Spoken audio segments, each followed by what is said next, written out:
Lu, alam ko, galit ka sa akin.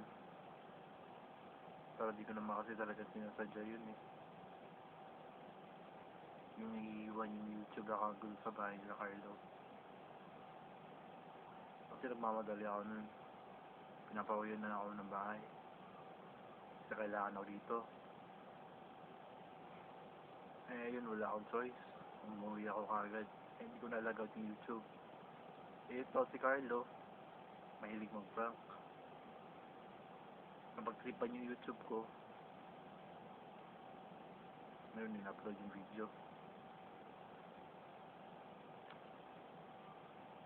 Masama pa ron, ginamit yung papangalan mo. Eh ako, kung ako tatanungin, mataas talaga ano ko sa'yo eh. Mataas respeto ko sa'yo, alam na alam mo yun.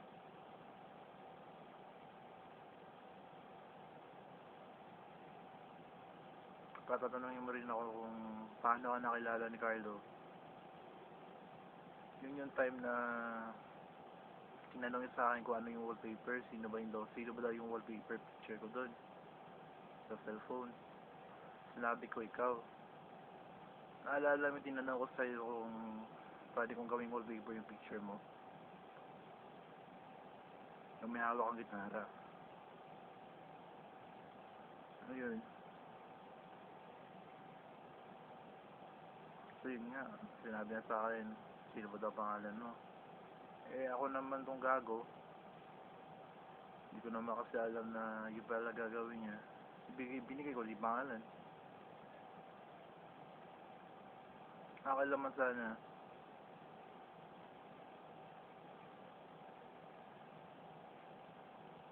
Ba't niya pa talaga ginawa yun? Hindi ko naman talaga kasi sinasadya yung gawin niya yung ganun. Natanga-tanga ako. Basta isa talaga gusto ko sabihin sa'yo ngayon. Sana mapatawad mo ako sa ginawa niya.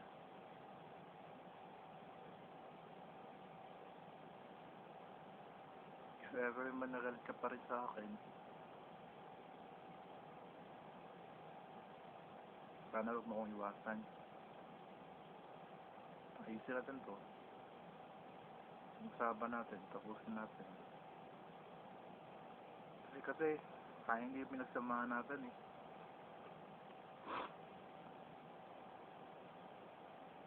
Mapupunta lang sa wala.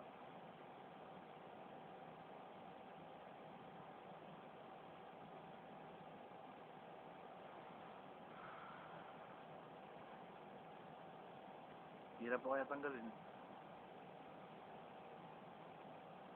I mean, hirap maiwasan. Wala akong pake kung ano isipin ng ibang tao sa Tagagaya. Wala akong pake kung anong isipin nila. Importante na sa akin, sana maging kaibigan tayo ulit.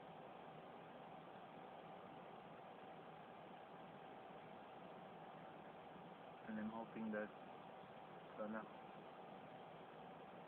hindi niya nagalit. Sorry, Lu.